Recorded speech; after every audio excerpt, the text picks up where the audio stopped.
Round 3 wrapped up at Roland Garros, and the 3 matches that I'm going to focus on in today's video are Sinner against Lehecka, Alcaraz against Dzumhur, and Draper against Fonseca.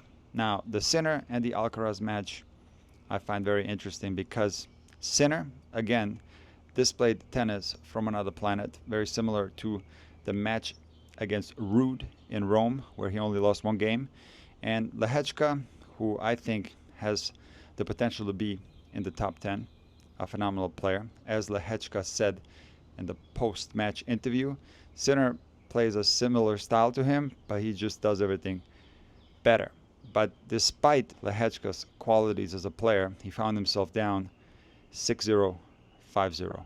And I want to put that into context. What Sinner is doing to the rest of the tour is absolutely insane. His dominance over other players is far above Alcaraz's dominance, who on the other hand unexpectedly struggled against a very strong Damir Dzumhur, who I talked about last year. He made a fantastic comeback into the top 100 by winning a ton of challengers, and he clawed his way back into the world's elite, and he displayed his qualities as a player on center court. Now, Alcaraz, of course, should not have allowed this match to become an absolute battle. He should have finished it off in straight sets. He had chances up 2-0 and 3-2 in the third to comfortably win this match, but he didn't. This match got very complicated. Now, a lot of people online accused Dzumhur to have faked an injury and psyched Alcaraz out, and you never want to accuse a player of faking an injury, because if you watch this match, you saw that Dzumhur was absolutely exhausted in that fourth set. And even if he would have won that fourth set, I don't think his body could have handled a fifth set, very similar to the Monfils Draper match. If Monfils would have won that fourth set, I don't know if he would have had anything left in the tank for a fifth set. But as I've discussed in many of my previous videos, when Alcaraz is not at his best, he has lapses of concentration where he starts making a lot of mistakes, and he loses to players that he has no business losing to. However, I do think there's a huge difference in this clay court season versus any other time that Carlos Alcaraz has been on tour, because he is still Carlos Alcaraz, who occasionally has lapses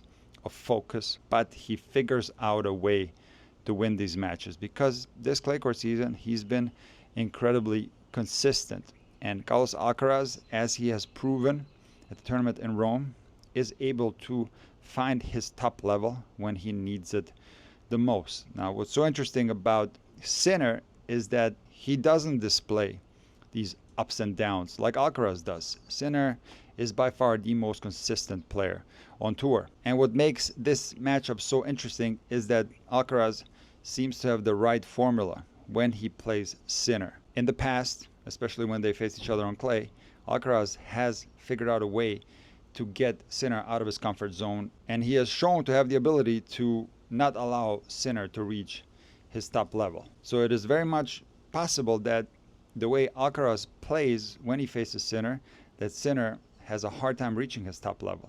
But just from a theoretical standpoint, as Lehecka said in the post-match press conference, if Sinner plays tennis of this caliber, where he's up 6-0, 5-0 against a top player like Lehecka, it doesn't matter who's on the other side of the net. They're not going to have much of a chance. But tennis is a lot more complex than that. Carlos Alcaraz, if he happens to face Sinner, if he finds his top level, he's not going to allow Sinner to be as dominant. With his incredibly vast repertoire of shots, he has the ability to break Sinner's rhythm where he starts making more mistakes. But here's the thing that you also have to consider. What if Carlos Alcaraz shows up in a final and doesn't play anywhere near his best? I think that's where Sinner is going to do to Alcaraz what he does to other players. He's going to win very comfortably, and this is possible on any surface, even on the clay courts. But we are far away from that match because Sinner's road to the final is very complicated. He's going to have a big test against Rublev in the fourth round. He's going to have a huge test against Draper, possibly in the quarterfinals, and then he might have to go through Djokovic in the semis, who's playing really well in this tournament. So let's see if Sinner can make it there. If he continues to play like this, he's got big chances, but there's a lot of tennis left to play. Alcaraz, on the other hand, has a more comfortable road to the final. I will also say that Djokovic will have a huge test against Zverev in the quarters, and I do think that the fourth round against the resurgent Nori is going to be a very difficult match for Novak. And now let me focus in on the Fonseca Draper match. And as I've said in many of my previous videos, I have a lot of Brazilian friends, and they are very excited about Fonseca. Now, unfortunately, throughout this week, there has been a lot of negativity surrounding Fonseca, and especially after he got pretty much destroyed by Draper, there are a lot of negative comments. So let me tell you guys what my Brazilian friends have told me. So, Brazilians are very passionate sports fans. They had some of the most legendary sportsmen in the history of sports that came from Brazil. Everybody knows that Brazil has a fantastic football team, but you might not know that the football team hasn't been very good as of late. Now, Brazil also had one of the best Formula One drivers of all time, Ayrton Senna. And of course, everybody knows that Gustavo Kuerten was one of the most beloved players and had an unbelievable support from Brazil. So it makes a lot of sense that the passionate people of Brazil are seeing the potential of Fonseca, and they are supporting him like crazy and creating a lot of hype around this player by filling up stadiums, making him blow up his Instagram account over 1 million followers, and turning this player into a superstar.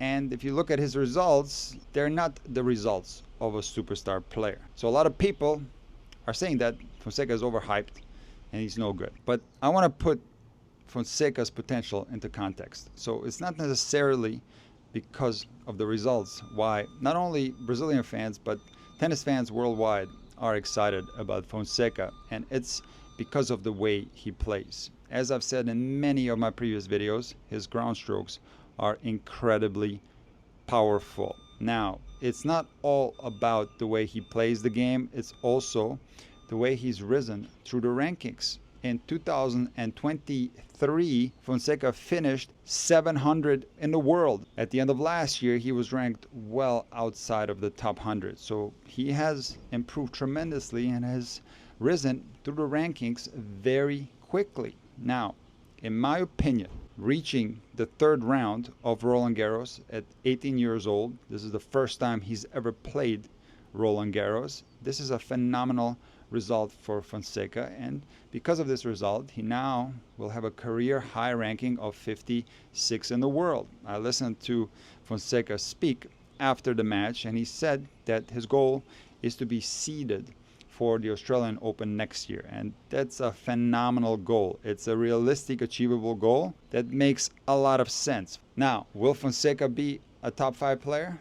Who knows? He might not even make it into the top 10, or he could be number 1 in the world. We have absolutely no idea how Fonseca will develop as a player, because in tennis it's not all about forehands and backhands. It's a lot about how you construct the game and how strong you are mentally. Now, I picked Fonseca to lose in the first round against Hurkacz because after that great match that he played in Miami against Alex de Minaur, he hit a little bit of a slump. He did play well in Madrid, where he lost in 2 tight sets to Tommy Paul, 7-6, 7-6 if I remember correctly. But then after that, he played a couple of poor matches. He lost in the first round of Rome to Marozsan, and he actually entered the Challenger where he lost in straight sets to De Jong. So going into Roland Garros and Hurkacz reaching the final of Geneva, I thought that Fonseca was going to lose this match. So by him beating Hurkacz and then winning another match in the second round against Herbert, this is a phenomenal tournament for him. And this is hopefully going to give him a lot of confidence going into the grass court season. And now let's talk about the match against Draper. Was Fonseca chanceless? No, he had a little bit of a window in the second set, but we'll get to that later. Fonseca, as he said in the post-match press conference, started this match tight, and he actually wasn't hitting the ball that hard. You can see that he was feeling the nerves. And what Draper managed to do in this match is to completely take the crowd out of this one, because he built up a quick lead in the first set, won it comfortably, 6-2. He then broke Fonseca early in the second, and he was up through the entirety of this match, and hereby completely taking the crowd out of it. However, when Draper was serving for the second set at 5-4, all of a sudden Draper started hitting a little bit shorter than he was throughout the entire match, and this gave Fonseca a little bit of a window to start pounding those forehands. And now all of a sudden the crowd did get into it a little bit, and Fonseca did have a break point, but Draper, being one of the best servers in the world, was able to claw his way out of this game by serving really well, and he ended up winning this second set 6-4. And then the third set, you could sense that Fonseca was a little bit deflated from going down 2-0. I don't think he played well in the third set at all, and Draper won this one very comfortably, 6-2. And I've covered Fonseca a lot this year, and as I've said in my previous videos, his ground strokes are out of this world. They are on par with Sinner and Alcaraz. But this does not mean that the strokes are as good as Sinner and Alcaraz's strokes, because tennis is a very complex game. And a lot of young players, I'm not gonna single out Fonseca, have problems with shot selection. So they will go for the wrong shot at the wrong time. And when you look at Draper, it's hard to fathom that the forehand used to be a weakness. As Draper said after winning Indian Wells, he can hit his two-handed backhand with his eyes closed, and the forehand used to be super shaky, but it's not shaky anymore. It's a lefty forehand that's extremely heavy, and he doesn't produce a lot of mistakes off that side. Now, lefties have a huge advantage, because if they are able to produce heavy topspin, they can curl that heavy topspin forehand cross-court into a righty's backhand.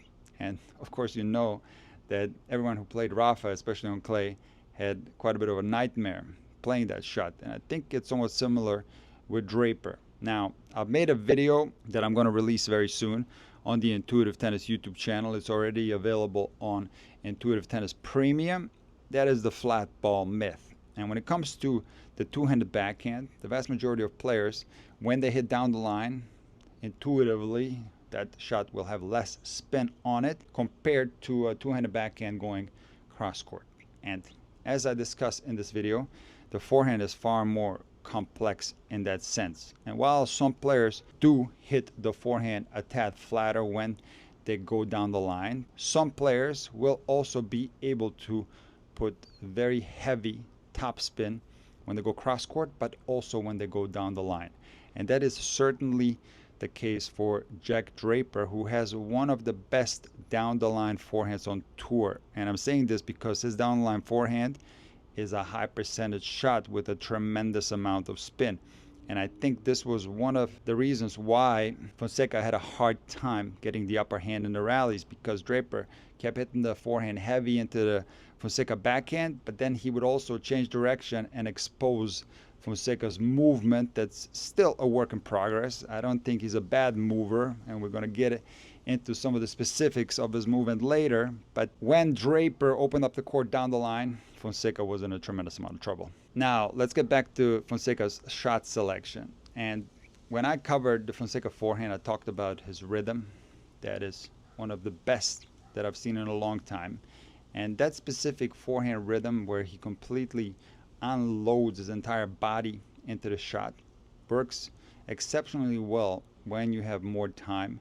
Doesn't necessarily have to be inside the court, but generally that's where those type of forehands are struck from. Some players are also able to hit this full body transfer forehand even behind the baseline, but one thing that's required for this type of forehand to be consistent is a little bit of time and the player having the upper hand in a rally. This type of forehand will not work obviously from a defensive position, but it will also not work from a neutral position. And unfortunately, Fonseca today was hitting these type of forehands, full blast, 100-mile-an-hour, full body involvement forehands, when they just simply weren't there. He was behind the baseline. Draper was hitting heavy forehands, and Fonseca just wasn't patient enough. He should have stayed in these rallies longer and looked for opportunities to start blasting. Perfect example is that 5-4 game in the second set, where indeed Draper started hitting some shorter balls and Fonseca started pounding his forehand, and it was working quite well in that game. So no doubt about it, Fonseca had way too many unforced errors, and he had poor shot selection in today's match. But one thing that was quite interesting to me is the fact that Draper, by his own admissions, is not that great at drop shots, but he likes using that shot. And he hit 8 drop shot winners in today's match, and several of them landed on the service line. But despite the drop shot being quite far in the court, Fonseca did not make an attempt to get the drop shot at all. Now, was Fonseca tanking, giving up, not trying hard enough?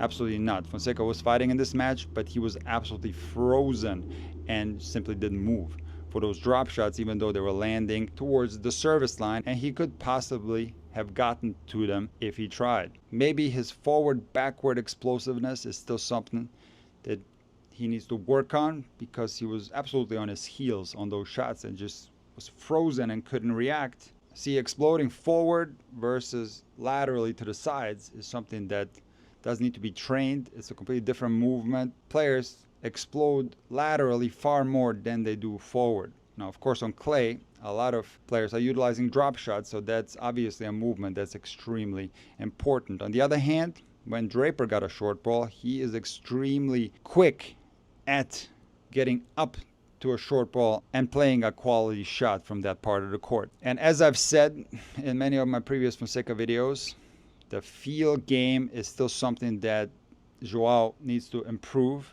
It's very normal for a 19-year-old to not have good hands, and it's very possible to develop good hands with time. So to put it simply, he was trying to blast in this match, but he wasn't in the right position to do so, so he was making mistakes. And Fonseca, of course, knew that he was making too many mistakes, and he did try to rally with Draper, but there just wasn't enough variability in his game to challenge the number 4 player in the world. He wasn't able to open up the court.